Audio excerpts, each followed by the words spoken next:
આજે આ વિડીયોમાં તમારા માટે લાવ્યો છું એનસીઈઆરટી સિલેબસ ધોરણ 10 ચેપ્ટર નંબર 10 વર્તુળ।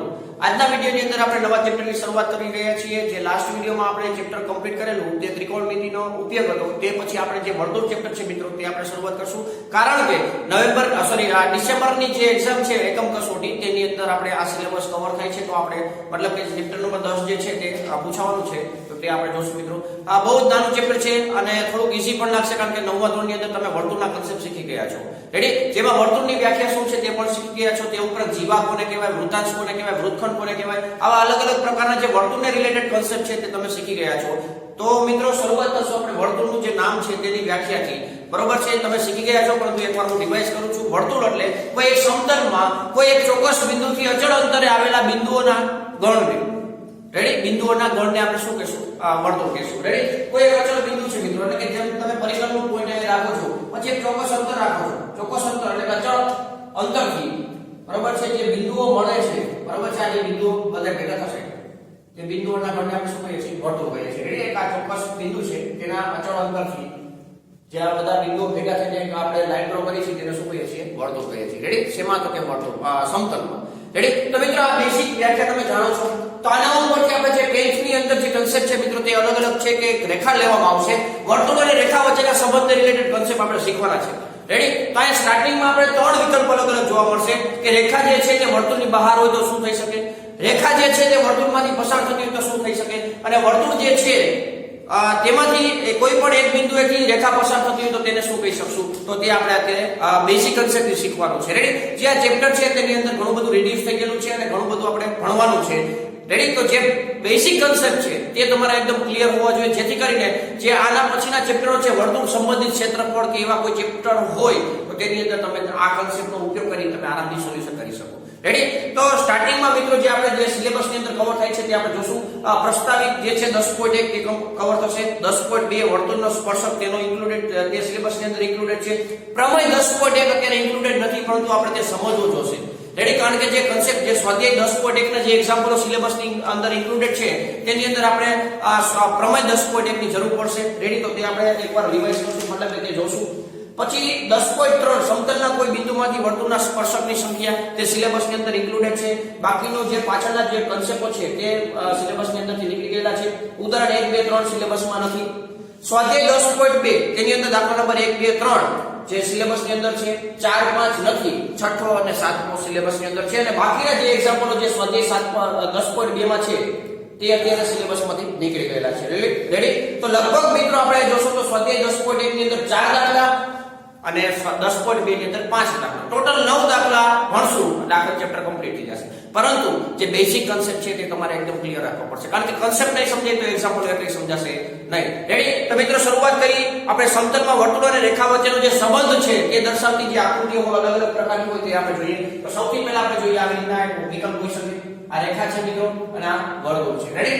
બીજો વિકલ્પ આ પ્રકારનો હોઈ શકે, જે વર્તુળ છે મિત્રો તેમાંથી કોઈ પણ બે બિંદુમાંથી પસાર થતી રેખા હોય, માની લો કે એક બિંદુ છે A અને બીજું બિંદુ B છે, તો આ વિકલ્પમાં જે રેખા છે તેને શું કહી શકે, શું કહી શકે કે આપણે જોઈએ। નેક્સ્ટ જે છે વર્તુળ આવી રીતના છે, કોઈ પણ એક બિંદુ એટલે આ એક બિંદુ છે તેમાંથી રેખા પસાર થતી હોય તો તેને આપણે શું કહીશું? તો ત્યાં આ બિંદુને આપણે P કહીએ। રેડી? આ કેન્દ્ર છે C। ચોક્કસ બિંદુ જે વર્તુળની વ્યાખ્યા પડ્યા મિત્રો, જેમાં આપણે કીધું કે સમતલમાં ચોક્કસ બિંદુમાંથી અચળ અંતરે આવેલા, તો જે ચોક્કસ બિંદુ આપણે વર્ડ વાપરી છે તેને વર્તુળનું કેન્દ્ર કહેવાય, અને અચળ અંતરથી આપણે એવો વર્ડ વાપરી છે તેને આપણે વર્તુળની ત્રિજ્યા કહેશું। રેડી? તે તમે મિત્રો ઓલરેડી જાણો છો પણ એકવાર રિવાઇઝ કરેલું છે। હવે આ રેખા અને વર્તુળના સંબંધની અંદર પેલો જે વિકલ્પ છે મિત્રો, તો અહીંયા આપણે એવું કહેશું કે આ જે રેખા છે તે વર્તુળને એક પણ બિંદુએ છેદતું નથી, એટલે અહીં કોઈ સ્પર્શકની ચર્ચા થશે નહીં। આપણે જે આમાં મેઇન કન્સેપ્ટ તમારે જે શીખવાનું છે 10મા ધોરણની અંદર તે સ્પર્શકનો છે, તે અત્યારે આપણે મથુલિકામાં જોશું। રેડી? તો આ પહેલા વિકલ્પની અંદર આપણે એવું કહેશું કે જે રેખા છે તે વર્તુળની બહારની બાજુએ છે, બહારની બાજુએ રેખા છે, તો અહીંયા રેખા જે છે તે વર્તુળને છેદશે નહીં, એટલે કે છેદતી નથી। રેડી? તો અહીં રીતના લખવામાં આવશે આકૃતિ। એમાં આકૃતિ B જે છે તેમાં રેખા જે છે વર્તુળને બે બિંદુએ છેદે છે, પેલું બિંદુ A છે અને બીજું બિંદુ B છે, તો રેખા AB મતલબ કે આ જે રેખા છે તેને આપણે છેદિકા કહીશું। શું કહીશું મિત્રો? છેદિકા। જ્યારે વર્તુળના કોઈ પણ બે બિંદુમાંથી પસાર થતી રેખા હોય તો તે રેખાને છેદિકા કહેવામાં આવે છે। મિત્રો આ વ્યાખ્યા ધ્યાન રાખજો, કારણ કે તુલક્ષી પ્રશ્નમાં પણ પૂછાઈ શકે છે। રેડી? તો બે બિંદુમાંથી પસાર થતી રેખા જે છે તેને આપણે છેદિકા કહીશું, આ ખાસ ધ્યાન રાખશું। રેડી? તો આ રેખા જે છે તેને છેદિકા કહેશું. A અને B માં છેદે છે વર્તુળને એટલા માટે. રેડી? નેક્સ્ટ જે આ ત્રીજો કોન્સેપ્ટ છે ત્રીજી આકૃતિ જોવા મળે છે કે આ વર્તુળ જે છે તેના એક બિંદુમાંથી પસાર થાય છે રેખા. તો જ્યારે એક બિંદુમાંથી વર્તુળના એક બિંદુમાંથી રેખા પસાર થાય તો જે રેખા છે તેને આપણે સ્પર્શક કહેશું. તો આ ખાસ યાદ રાખજો મિત્રો, સ્પર્શક કોને કહેવાય? સ્પર્શક એને કહેવાય કે જે વર્તુળ જે છે તેના એક બિંદુમાંથી પસાર થતી રેખા છે તેને આપણે સ્પર્શક કહેશું. ઇંગ્લિશમાં તેને ટેન્જેન્ટ કહેવાય. રેડી? અને સ્પર્શકની વ્યાખ્યા ઉપરથી એક અભિલંબની વ્યાખ્યા આવે. કેની વ્યાખ્યા? અભિલંબ. રેડી? તો અભિલંબની વ્યાખ્યા ભણતા પહેલા આપણે થોડું બીજું બેઝિક કન્સેપ્ટ શીખી લેશું કે આ જે બિંદુ છે મિત્રો P બિંદુ તેને સ્પર્શ બિંદુ કહેવામાં આવે છે. એટલે કે જ્યારે સ્પર્શક જ્યારે બનશે, બરોબર છે, સ્પર્શક જ્યારે બનશે ત્યારે રેખા અને વર્તુળના છેદ બિંદુને, વર્તુળ અને રેખાના છેદ બિંદુને આપણે સ્પર્શ બિંદુ કહેશું. તો તે પણ તમે ધ્યાન રાખજો મિત્રો. તો સ્પર્શ બિંદુમાંથી જે ત્રિજ્યા હોય, સ્પર્શ બિંદુને સમાવતી જે ત્રિજ્યા છે તેને આપણે અભિલંબ કહેશું. સ્પર્શ બિંદુને સમાવતી જે રેખા હોય, સ્પર્શ બિંદુને સમાવતી જે રેખા હોય તેને આપણે અભિલંબ કહેશું. તો મિત્રો તમને ખાસ ખબર પડી જાય કે સ્પર્શક ઉપરથી આપણને સ્પર્શ બિંદુ પડે, કારણ કે સ્પર્શક અને જે વર્તુળ જે છે બેના છેદન બિંદુને આપણે સ્પર્શ બિંદુ કહીએ છીએ. રેડી? અને વર્તુળના એક બિંદુમાંથી પસાર થતી રેખા તે પણ સ્પર્શક તરીકે કામ કરશે. રેડી? તો અહીંયા આપણે એવું કહી શકીએ મિત્રો કે આ સ્પર્શ બિંદુમાંથી ત્રિજ્યા જે છે તે સ્પર્શક સાથે 90 નો ખૂણો બનાવે. રેડી? 90 નો ખૂણો બનાવે. તેનું તમે અત્યારે યાદ રાખવાનું રહેશે. રેડી? કારણ કે જે પ્રમેય 10.1 છે તેની અંદર આ કન્સેપ્ટ શીખવામાં આવશે. તો તે આપણે ત્યારે જોશું. આપણે અત્યારે તમારે અત્યારે 90 નો ખૂણો બનાવશે તેવું યાદ રાખશું. રેડી? એટલે કે સ્પર્શક અને અભિલંબ જે છે તે એકબીજાને કાટખૂણે દુભાગે છે. આવું પણ તમે યાદ રાખી શકો છો. રેડી? તો આ મિત્રો બેઝિક કન્સેપ્ટ જે છે, સ્ટાર્ટિંગના બેઝિક કન્સેપ્ટ જે પૂર્ણ થાય છે આકૃતિ એમાં રેખાને વર્તુળ એકબીજાને છેદતા નથી. બે બિંદુમાંથી જ્યારે પસાર થાય, વર્તુળના બે બિંદુમાંથી જ્યારે રેખા પસાર થાય ત્યારે જે રેખા છે તેને છેદિકા કહેશું. અને વર્તુળના એક બિંદુમાંથી જે રેખા પસાર થાય છે તો આપણે રેખા જે છે તેને સ્પર્શક કહેશું. અને જે બિંદુ જે છે તેને સ્પર્શક કહેશું. અને સ્પર્શ બિંદુ કહેશું. જે બિંદુ છે તેને સ્પર્શ બિંદુ કહેશું. અને સ્પર્શ બિંદુને જે સમાવતી ત્રિજ્યા જે છે તેને આપણે અભિલંબ કહેશું. રેડી? તો આ બેઝિક પોઈન્ટ તમે ધ્યાનમાં રાખજો. આ ઉપરાંત વર્તુળ પરના દરેક બિંદુમાંથી તમે જોશો મિત્રો તો એક જ સ્પર્શક બનશે, કારણ કે કોઈ પણ બિંદુ લઈ લો એ બિંદુમાંથી પસાર થતી રેખા હોય તો તે સ્પર્શક થશે. રેડી? તો અહીંયા તમે જોઈ શકો છો મિત્રો સ્પર્શક એક અને માત્ર એક જ હોય છે. રેડી? નેક્સ્ટ બીજી વસ્તુ એ થશે કે વર્તુળમાં અસંખ્ય બિંદુઓ છે. અસંખ્ય બિંદુ હોવાથી આમાં અસંખ્ય સ્પર્શકો તમે રચી શકો છો. રેડી? કોઈ પણ એક બિંદુમાંથી એક જ સ્પર્શક પસાર થશે, પરંતુ અસંખ્ય બિંદુ હોવાથી તેમાં અસંખ્ય સ્પર્શકો હોઈ શકે છે. રેડી? તે પણ તમે ધ્યાનમાં રાખજો, કારણ કે જે નેક્સ્ટ જે સ્વાધ્યાય 10.1 છે તેમાં હેતુલક્ષી પ્રશ્ન પણ તમને જોવા મળશે, તો તેમાં આવા કન્સેપ્ટનો ઉપયોગ થવાનો છે. રેડી? વર્તુળના અંદરના ભાગમાં રહેલા બિંદુમાંથી વર્તુળને એક પણ સ્પર્શક ન હોય. માની લો કે વર્તુળનું કોઈ એક આ બિંદુ છે, આમાંથી પસાર થતી રેખા તમે ડ્રો કરશો મિત્રો તો તે સ્પર્શક તરીકે કામ નહીં કરે, પરંતુ છેદિકા તરીકે કામ કરશે. રેડી? તો તે તમારે ખાસ ધ્યાન રાખવાનું છે, કારણ કે જ્યારે વર્તુળની અંદરના ભાગમાં જ્યારે બિંદુ આપેલું હોય તો તે બિંદુમાંથી આપણને એક પણ સ્પર્શક મળશે નહીં. વર્તુળ સ્પર્શક ક્યારે મળે મિત્રો? વર્તુળ પરના બિંદુમાંથી કોઈ એક બિંદુમાંથી તમે રેખા પસાર કરો તો તે રેખાને સ્પર્શક કહેવામાં આવે છે. વ્યાખ્યા જેવું કહે છે કે બિંદુમાંથી પસાર થતી રેખા. રેડી? તો અહીંયા અંદરના ભાગમાં જ્યારે બિંદુ આપેલું હોય તો તેમાંથી સ્પર્શક બનવાનો નથી. રેડી? તો તેમાંથી સ્પર્શક રચાશે નહીં, એટલે એક પણ સ્પર્શક થશે નહીં. માની લ્યો કે બહારના ભાગમાં વર્તુળ કોઈ એક છે, તેના બહારના ભાગમાં એક બિંદુ છે. રેડી? તો આ બહારના ભાગમાં જ્યારે બિંદુ હોય મિત્રો ત્યારે તમે બે સ્પર્શક બનાવી શકશો. કેવી રીતના? તો એક સ્પર્શક આવી રીતના છે. રેડી? આ બિંદુ અને અહીંયા એક બીજો સ્પર્શક આવી રીતના હોય છે. રેડી? તો અહીંયા તમે જોશો તો વર્તુળમાંથી એક બિંદુમાંથી પસાર થઈ અને કાંઈ થાય. રેડી? તો અહીંયા તમે જોશો તો વર્તુળના જ્યારે બહારના ભાગમાં બિંદુ હોય ત્યારે બહારના ભાગના બિંદુમાંથી બે સ્પર્શકો રચી શકો છો. અંદરના ભાગમાંથી એક પણ નહીં. વર્તુળ પરના એક બિંદુમાંથી એક સ્પર્શક ડ્રો થઈ શકે, અને વર્તુળના બહારના ભાગમાં જ્યારે બિંદુ હોય ત્યારે બે સ્પર્શકો ડ્રો કરી શકશો. રેડી? અહીંયા આપણે 3 પોઈન્ટ જોયા બિંદુ માટે, કે બિંદુ જ્યારે વર્તુળના અંદરના ભાગમાં હોય ત્યારે એક પણ સ્પર્શક નહીં ડ્રો થાય. વર્તુળ પરનું બિંદુ હોય ત્યારે તમે એમાંથી એક સ્પર્શક ડ્રો કરી શકશો, અને વર્તુળના બહારના ભાગમાં જ્યારે બિંદુ હોય ત્યારે વર્તુળ પર તમે બે સ્પર્શકો ડ્રો કરી શકશો. રેડી? તો મિત્રો બેઝિક માહિતી હતી. હવે જે આપણે શીખવાનું છે તે આપણે પ્રમેય 10.1 અત્યારે તેની સાબિતી મિત્રો આપણે નહીં શીખીએ. ડાયરેક્ટલી આપણે તે જે વિધાન જે છે તે આપણે ડાયરેક્ટલી યાદ રાખી લઈશું, કારણ કે આના કન્સેપ્ટની જરૂર પડશે, પરંતુ સિલેબસમાં તે ઇન્ક્લુડેડ નથી, પરંતુ તે આપણે યાદ રાખવું જરૂરી રહેશે, કારણ કે એક્ઝામ્પલ જે સોલ્વ કરવાના છે તેમાં તમારે પ્રમેય 10.1 ની જરૂર પડશે. તો તે પોઈન્ટ તરફ આપણે આગળ વધશું. વાત થઈ હતી કે પ્રમેય 10.1 નો જે વિધાન છે તે આપણે સમજવાની ટ્રાય કરશું અને તે યાદ રાખશું. રાઈટ? તો મિત્રો કેવી રીતના છે વિધાન? વર્તુળના કોઈ બિંદુએ દોરેલ સ્પર્શક, વર્તુળના કોઈ બિંદુએ દોરેલ સ્પર્શક, તો આપણે વર્તુળ લઈ મિત્રો કોઈ એક બિંદુએ સ્પર્શક ડ્રો કરી. માની લો કે આ બિંદુએ આપણે સ્પર્શક ડ્રો કરેલો છે. રેડી? જેને આપણે રેખા L કહી દઈએ. આ વર્તુળ જે છે તેના આ બિંદુએ આપણે P બિંદુએ એક સ્પર્શક ડ્રો કરેલો છે. રેડી? જેનું આપણે નામ આપેલું છે L. એટલે આ લખેલું છે વર્તુળના કોઈ બિંદુએ દોરેલ સ્પર્શક સ્પર્શ બિંદુમાંથી પસાર થતી ત્રિજ્યાને લંબ હોય છે. સ્પર્શ બિંદુમાંથી પસાર થતી ત્રિજ્યા. તો મિત્રો જે સ્પર્શ બિંદુ જે છે તે P છે, સ્પર્શક L છે, સ્પર્શ બિંદુ P છે. અહીંયા વાત એ થઈ સ્પર્શ બિંદુમાંથી પસાર થતી ત્રિજ્યા. તો સ્પર્શ બિંદુ આ કેન્દ્ર હોય, વર્તુળનું કેન્દ્ર અહીંયા હોય. સ્પર્શ બિંદુમાંથી પસાર થતી ત્રિજ્યા આપણે થવાની આના સિવાય કે ત્રિજ્યા થવાની નથી. રેડી? કારણ કે વર્તુળ પરનું જે એક બિંદુ છેદે છે રેખા સાથે, બરાબર, તો રેખાને આપણે સ્પર્શક કહીએ છીએ અને જે બિંદુ છે તેને આપણે સ્પર્શ બિંદુ કહીએ છીએ. અને આ સ્પર્શ બિંદુમાંથી પસાર થતી ત્રિજ્યા આ એક જ થવાની છે. અહીંયા આપણે કેન્દ્ર C કહી દઈએ તો CP ત્રિજ્યા છે અને સ્પર્શક L છે, તો આ એકબીજાને લંબ હોય છે એવું કીધેલું છે વાક્ય. તો ત્રિજ્યાને લંબ હોય છે. સ્પર્શ બિંદુમાંથી પસાર થતી ત્રિજ્યા લંબ હોય છે. રેડી? એની સાથે તો સ્પર્શક થાય, સ્પર્શક સાથે જે આપણે હમણાં થોડી પહેલા વાત કરી હતી. રેડી? તો આ મિત્રો તમારે આપણે યાદ રાખવાનું છે કે આ જે ત્રિજ્યા છે તે સ્પર્શકને કેવી હોય? લંબ. તો મિત્રો એ ખાસ ધ્યાન રાખવાનું કે તમારે શોર્ટમાં યાદ રાખવા માટે એટલું યાદ રાખવાનું કે જે સ્પર્શક ડ્રો કરો છો તેમાં જે સ્પર્શ બિંદુ છે તે સ્પર્શ બિંદુમાંથી ત્રિજ્યા જે ડ્રો કરો છો તો તે ત્રિજ્યા અને સ્પર્શક બે કેવા થશે? એકબીજાને 90 ના ખૂણે એટલે કે કાટખૂણે દુભાવશે. રેડી? એટલે કે લંબ થશે. ત્રિજ્યા અને સ્પર્શક એકબીજાને લંબ થશે. તે તમે યાદ રાખી શકો છો. રેડી? આ મિત્રો પ્રમેય 10.1 ની સમજૂતી પૂર્ણ થઈ છે. નેક્સ્ટ આપણે શરૂઆત કરશું સ્વાધ્યાય 10.1 જેમાં હેતુલક્ષી પ્રશ્નો તમને જોવા મળશે.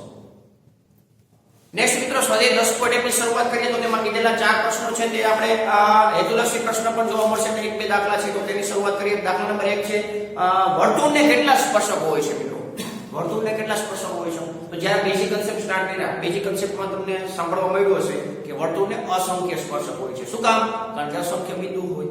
અસંખ્ય બિંદુ હોવાથી દરેક બિંદુમાંથી તમે સ્પર્શક ડ્રો કરો તો અસંખ્ય સ્પર્શકો થવાના છે. રેડી? આપણે મિત્રો એક વાત અહીંથી આ બિંદુ હોય, આ એક બિંદુ છે તો તેમાંથી એક સ્પર્શક પસાર થશે, આ એક બિંદુ છે તો તેમાંથી પણ એક સ્પર્શક પસાર થશે, આ બિંદુ છે તો આમાંથી પણ પસાર થશે, આ છે તો આમાંથી. આવા અસંખ્ય બિંદુઓ છે જે ગણી ન શકાય.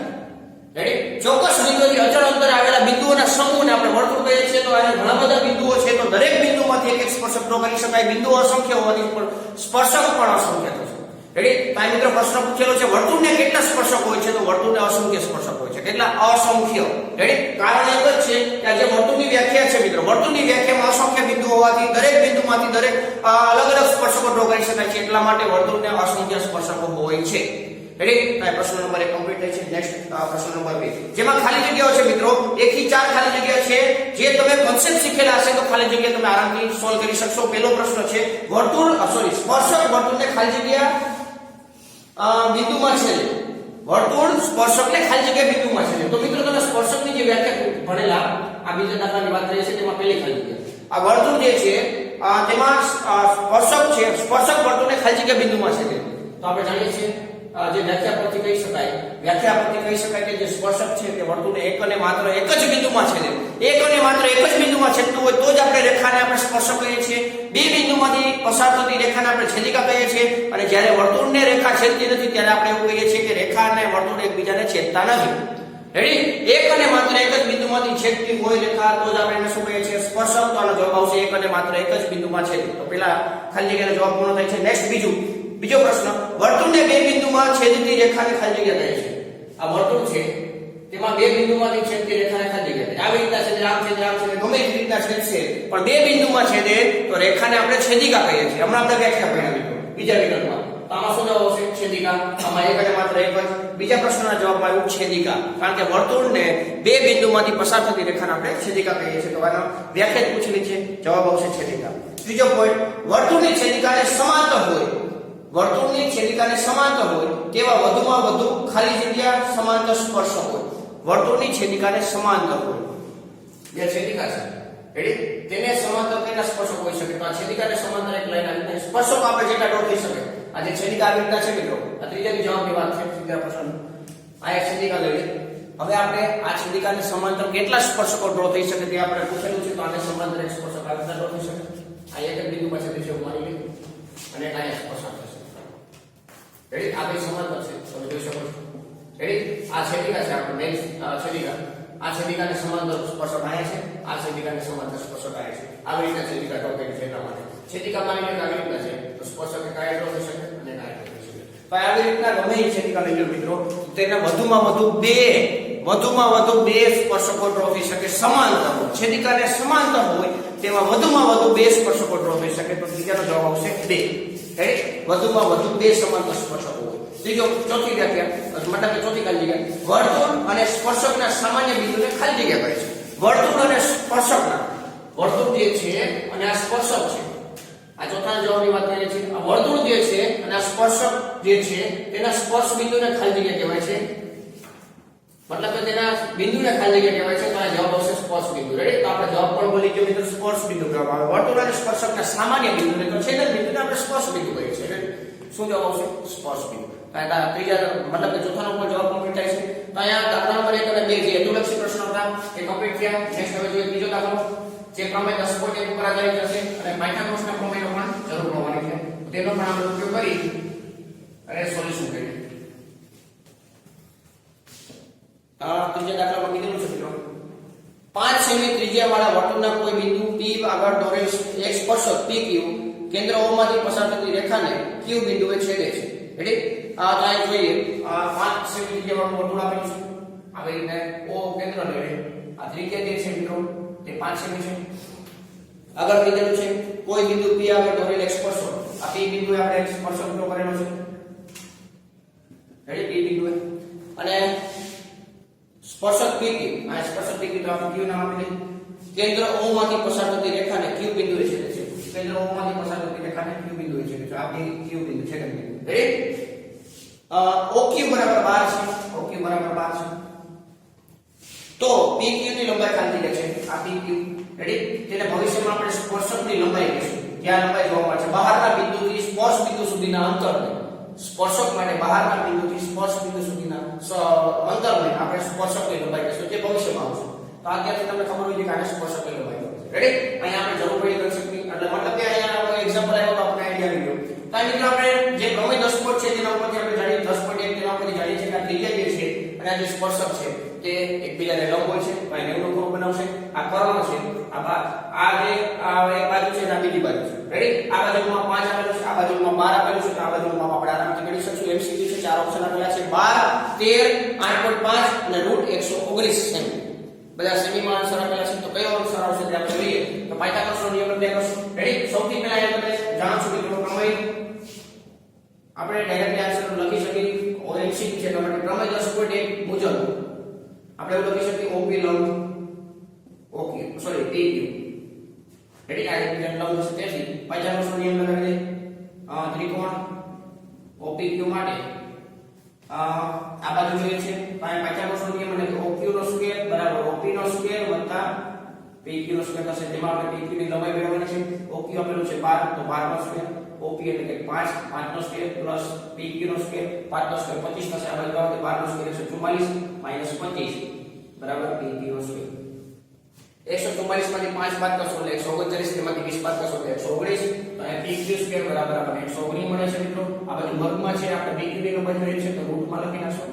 તો રૂટમાં આન્સર આવ્યો 119 એટલે કે સેન્ટીમીટરમાં આ બધામાં સેન્ટીમીટરમાં આપેલા છે તો આ પણ મળશે સેન્ટીમીટરમાં તો PQ ની જે લંબાઈ છે મિત્રો તે √119 મળશે ડી ઓપ્શન તમને આપેલું છે √119 તે આપણો આન્સર થશે રેડી તો આ રીતના મિત્રો ત્રિજ્યા અને સ્પર્શક બીજાને લંબ હોય છે તો પાયથાગોરસના નિયમ મુજબ કોઈ પણ એક બાજુનું માપ મેળવી શકો છો રેડી તો દાખલા નંબર 3 કમ્પ્લીટ થયો નેક્સ્ટ છે દાખલા નંબર 4 છેલ્લો દાખલો સ્વાધ્યાયનો જેમાં કીધેલું છે વર્તુળ દોરો આપણે વર્તુળ ડ્રો કરી નાખી આ વર્તુળ ડ્રો કર્યું મિત્રો જેનું કેન્દ્ર આ રીતના છે રેડી વર્તુળના સમતલમાં આપેલી કોઈ એક રેખાને વર્તુળના સમતલમાં આપેલી કોઈ એક રેખાને સમાંતર હોય તેવી બે રેખાઓ દોરો જે પૈકી એક વર્તુળનો સ્પર્શક હોય અને બીજી વર્તુળની છેદિકા હોય રેડી તો આ વર્તુળ છે આ તેનું એક સમતલ છે તેમાં રેખા L ને ડ્રો કરીએ આ સમતલ રેડી વર્તુળ પર નથી કીધું વર્તુળના સમતલમાં કીધું છે તો આ વર્તુળ છે આ એનું સમતલ છે તેમાં રેખા L ડ્રો કરેલ છે બે સમાંતર રેખા ડ્રો કરવાની છે રેખા L ને બે સમાંતર રેખા ડ્રો કરવાની છે